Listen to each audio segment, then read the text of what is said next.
Australia is a continent and a country. It is very large in land size, but it has surprisingly few people.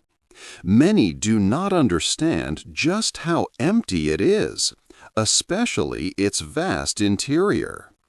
To compare, Australia is similar in size to the 48 U.S. states. These U.S. states have more than 300 million people. Australia, however, has only about 26 million people. This means two U.S. states, California and Texas, each have more people than the whole continent of Australia. England alone, not including the rest of the UK, has more than double Australia's population. Even 7 smaller islands around the world have more people than Australia. For example, Java is much smaller but has almost 6 times Australia's population. Many large cities globally also have more people than all of Australia. Tokyo, Jakarta, and Delhi are good examples. Because of this, Australia is one of the most urbanized countries. Most Australians, about 85%, live near the coast. They mostly live in just 5 major cities, like Sydney, Melbourne, Brisbane, Perth, and Adelaide. These cities make up a very small part of Australia's total land. This leaves the vast middle of the continent almost empty. Some places show this emptiness clearly. The Shire of East Pilbara in Western Australia is as big as Japan, but has only around 10,000 people. Most of them live in one town. Another example is the pastoral unincorporated area in South Australia. This area is about the size of France, but has only about 3,750 people. This means there are about 178 square kilometers of land for every one person. Then there is Anna Creek. This huge cattle ranch is larger than Israel, yet it has only a few workers. It is the biggest cattle ranch in the world. Why is Australia so empty? Many people might think it is because of the desert. While deserts are part of the reason, it is not the full story. The complete explanation for Australia's low population is more complicated. 2. A dry land. Australia is a very empty place. The main reason for this emptiness is its natural environment. Much of the land is dry and does not receive enough consistent rain to support a large population across its vast interior. Several important factors combine to make Australia the driest inhabited continent on Earth. One reason is the cold ocean currents. On Australia's west coast, cold water flows up from the Southern Ocean. This makes the air above the ocean cool. Cool air cannot hold much moisture, and it does not rise easily to form rain clouds. This means much of the western part of the continent remains dry, creating desert or semi-desert conditions in many areas. In the east, there is a long line of mountains called the Great Dividing Range. These mountains run for thousands of kilometers along the coast. When rain clouds come from the Pacific Ocean in the east, they hit these mountains. The mountains act like a huge wall. They stop the clouds from moving further into the middle of the continent. As a result, most rain falls only on the narrow strip of land between the mountains and the ocean. This leaves the huge inland area behind the mountains very dry, creating vast arid landscapes. Australia also does not have many very tall mountains. Compared to other continents, Australia is quite flat, with the lowest average height above sea level. Tall mountains usually force air upwards, which cools the air and helps to create rain. Because Australia lacks these high peaks, there are fewer natural places for rain to form. For example, even Australia's highest mountain, Mount Kosciuszko, is much shorter than the highest points on most other continents, limiting its ability to generate widespread rainfall. Finally, Australia's position on the globe plays a big role. Much of the continent lies under a worldwide zone of high air pressure, known as the subtropical high pressure belt. This pressure keeps the air warm and pushes it downwards. This makes it very hard for clouds to form and for rain to fall, even when air rises a little.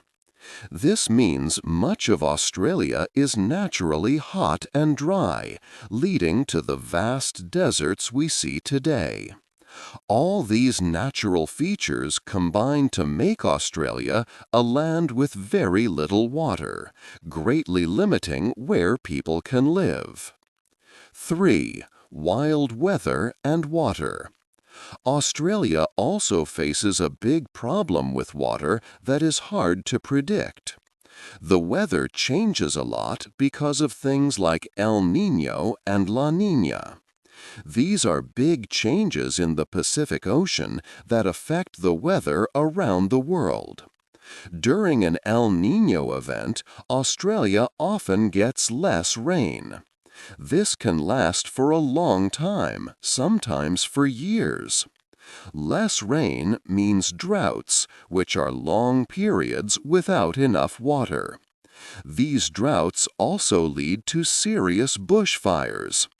Many of the worst fires in Australia's history have happened during El Niño years. The continent is the driest in the world, and about 1/3 of it is desert-like. In northern Australia, the problem is different. It gets a lot of rain, but not evenly. There are very wet seasons and very dry seasons. For example, the city of Darwin gets a lot of rain, but most of it falls in just 4 months, from December to March. This is when there are monsoons and tropical cyclones. The rest of northern Australia, away from the coast, has rain that is very hard to predict. Sometimes a lot falls in one day, even more than London gets in a whole year. Other times, the same areas might get almost no rain for an entire year, like a desert. Australia's biggest river system is the Murray-Darling Basin in the southeast. It is important for drinking water for about 3 million people and for growing food. However, this river system has a very low amount of water flowing through it. It has the lowest flow of any major river system in the world. For example, the Mississippi River in the United States has more than 20 times more water. Now, climate change makes the water problem worse. The land is getting hotter. 9 of the 10 hottest years in Australia's history have happened since 2005. Hotter weather means more water evaporates from the rivers and dams. With less rain already, this makes water even more scarce. Some parts of the Murray-Darling Basin can be completely dry for months. This makes it very hard to support a large population across the continent. 4. A land of plenty? After learning about Australia's dry parts and unpredictable water, it might seem like the continent lacks important natural resources. However, this is not entirely true. Australia actually has a surprising amount of fresh water. When compared to many countries with much larger populations, Australia has plentiful water supplies. For instance, it has an estimated 492 cubic kilometers of renewable fresh water resources. This is twice as much as a country like Pakistan, which has more than 8 times Australia's population. So, a lack of fresh water alone is not the full answer to why Australia is so empty. The availability of good land for farming also presents a surprising picture. Only about 6% of Australia's vast land is truly suitable for agriculture. At first, this number might seem small. But because Australia is such a huge continent, that 6% still amounts to an enormous area of usable farmland. In fact, Australia has more farmable land than Indonesia, Malaysia, Singapore, the Philippines, Vietnam, Cambodia, and Laos combined. These countries together are home to over 540 million people, while Australia's population is around 26 million. This large amount of land for a smaller population gives Australia a unique position globally. It has the highest ratio of farmable land to people in the entire world. For every person living in Australia, there are approximately 1.9 hectares of land that can be used for farming. To put this in perspective, the United States has a much lower ratio, with only about 0.47 hectares of farmable land per person. If Australia were to reach the same ratio of farmable land per person as the United States, it could easily support a population of over 90 million people. This number is significantly larger than Australia's current population. Therefore, in terms of space and natural resources like fresh water and good farming land, Australia theoretically has the capacity to support many more people than the 26 million who live there today.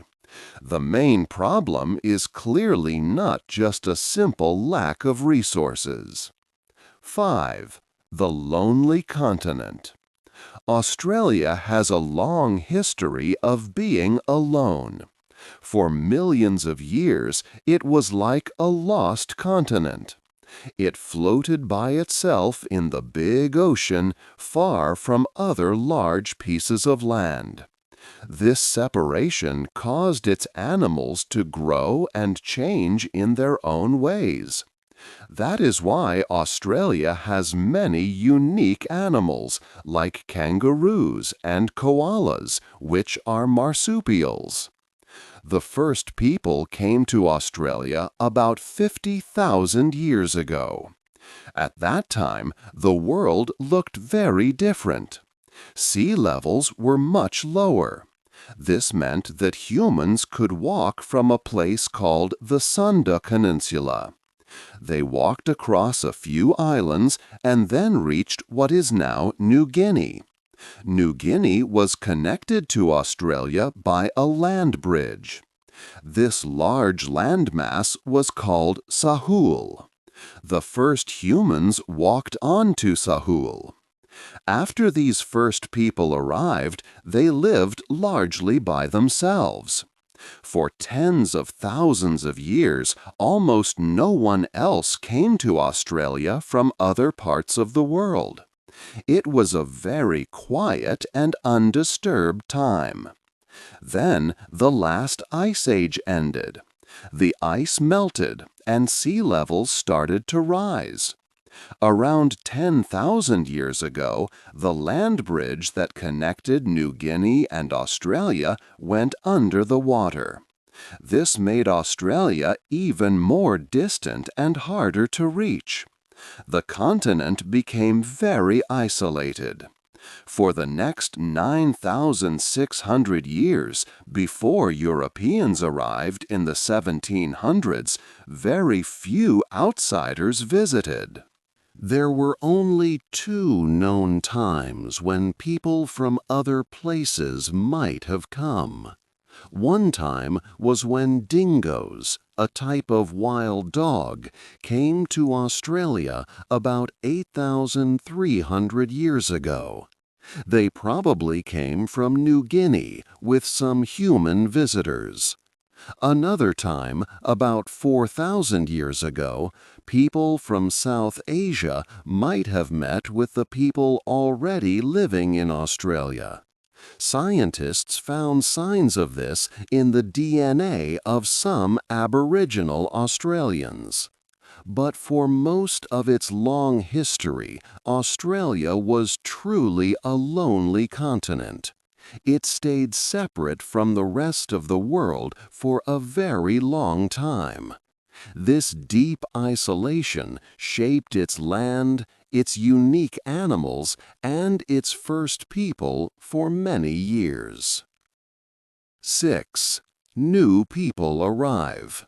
For many thousands of years, Australia remained a lonely continent. Then, in the early 17th century, the first Europeans started to arrive. In 1606, a Dutch ship landed on the western side of the Cape York Peninsula. The Dutch explorers found the land difficult for living. They decided not to build settlements and left. 50 years later, in 1656, another Dutch ship, the Vergolde Draak, crashed off Western Australia. 75 people survived and reached the shore. 7 of them took a small boat on a long, dangerous trip to Batavia, now Jakarta, on the island of Java, a Dutch city. After 41 hard days, the 7 reached Batavia. They reported the 68 people left in Australia. For years, the Dutch Navy searched, but found little. The 68 survivors were never seen again. Their fate remains a mystery, as they vanished into Australia's vast lands. The ship's wreckage was found in 1963, 3 centuries later. More than 100 years after the Dutch shipwreck, the British finally arrived.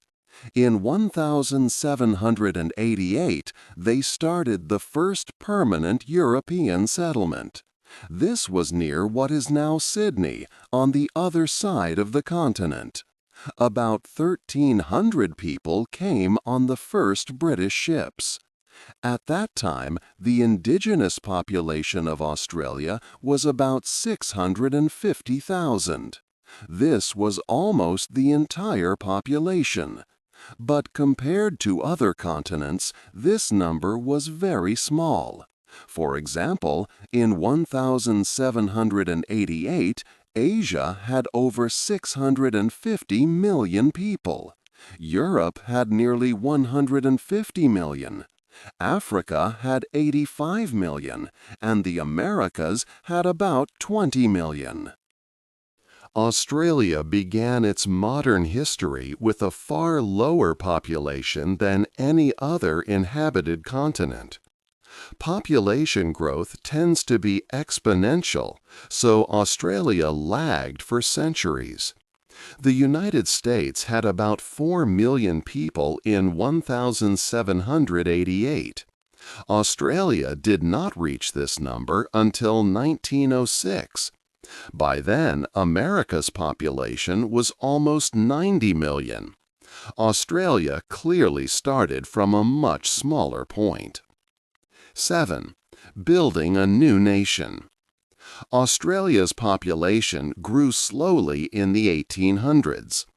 In 1788, the United States had about 4 million people.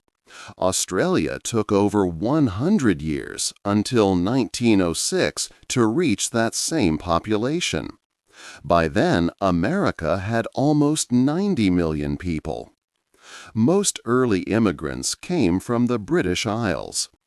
A big change happened in the 1850s. Gold was found in Australia in 1851, starting a huge gold rush. Many people, about 2% of the British Isles population, moved to Australia, almost doubling its population quickly. However, Australia struggled to attract more European immigrants afterwards.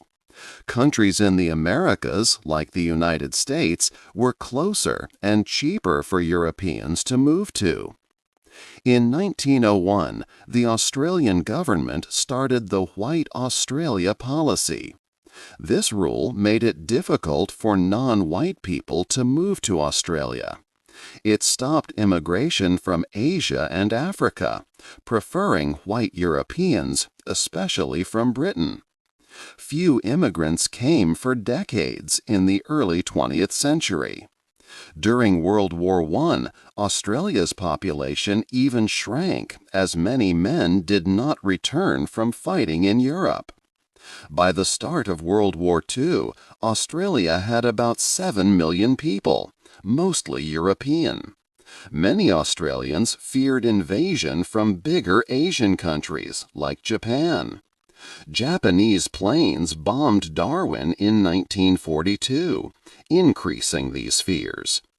The government decided more people were needed to protect the nation in the future. After World War II, Australia changed its immigration rules. Before 1945, most immigrants came from Britain or Ireland. But after the war, Australia encouraged people from all over Europe to come. Rules that only allowed British people became less strict. By the 1960s, about 3 million Europeans moved to Australia, many as refugees. However, non-white people were still largely excluded for decades. The White Australia policy officially ended in 1973. After that, race was no longer a factor. Australia then welcomed people from all over the world, with most new immigrants today coming from Asia. 8. Australia today and tomorrow.